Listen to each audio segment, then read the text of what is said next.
Friends, welcome to today's devotional.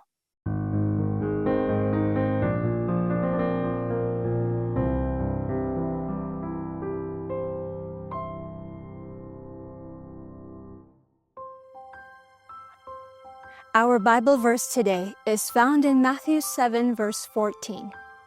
Narrow is the gate and difficult is the way which leads to life, and there are few who find it. We have talked about the difficulty of being lost and how that the road downward is not a slippery, wide road with no obstructions. We noticed that God, through certain mighty agencies, has made it just as hard as possible for a person to be lost. But lest someone should get the impression that it is easy to be saved, we also need to consider how hard it is to be saved. Our text today has focused on Jesus' words concerning this. It is a narrow way and a straight gate that leads to life. How could it possibly be hard to be saved if God is working so intently for the salvation of each one of us? How can it be true that only a few are going to find eternal life?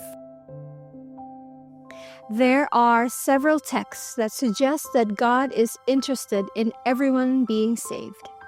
John 3 verse 17 says, "For God sent not his Son into the world to condemn the world, but that the world through him might be saved."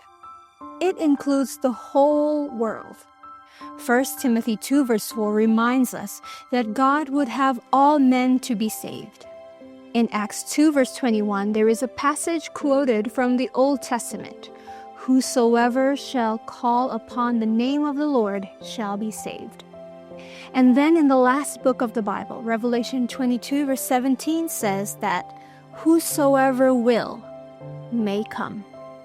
God is not in the business of trying to see how many he can keep out of heaven. He is trying to see how many he can get into heaven. Now that doesn't sound as though it's going to be hard to be saved unless it is hard to come to the Lord. If we come, he will give us rest. If we take his yoke, it's easy. So is it easy to be saved, or is it hard to be saved? We could swing back and forth for a long time on that question. I would like to propose that if we come to Jesus and continue coming to Jesus, it is easy. What makes it hard to be saved is not coming to Jesus and not continuing to come to Jesus for salvation. The thing that makes it so difficult and frustrating is that we continually find it hard to keep coming to Jesus. It is a fight to do this, but the Bible calls it a good fight, the good fight of faith.